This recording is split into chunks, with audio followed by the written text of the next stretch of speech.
फैसलाबाद में गुज़श्ता रात होने वाली तूफानी बारिश ने बकरा ईद का मजा किरकिरा कर दिया।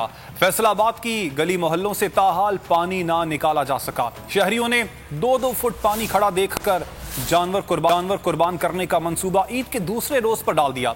इस हवाले से मजीद तफसीलात मालूम कर लेते हैं ब्यूरो हेड अवैस सत्तार से। अवैस, बताइएगा। फैसलाबाद में गुज़श्ता रात होने वाली बारिश का जो पानी है अभी भी फैसलाबाद के मुतअद्दिद इलाकों से उसकी निकासी नहीं हो सकी। तकरीबन 12 से 14 घंटे गुजर चुके हैं इस बारिश को हुए हुई, लेकिन अभी तक शहर के मुतअद्दिद इलाके आप देख सकते हैं पानी में डूबे हुए हैं। अहम शाहराहों से तो मीडिया के जब इन्होंने मीडिया के ने नोटिस दिलवाया तो उसके बाद इन्होंने पंप लगा के कुछ इलाके क्लियर कर दिए, लेकिन जो हाउसिंग सोसाइटीज़ है और जो दीगर रहायशी इलाके वहाँ पर बड़ा बुरा हाल है। मोटरसाइकिल सवार बड़े परेशान है इस तमाम सूरत हाल से। कुछ इन्हीं से बात करते हैं। भाई, पानी बहुत ज़्यादा है, कुर्बानी आज के दिन की आपने और क्या मसाइल है इस पानी के खड़ा होने की वजह से?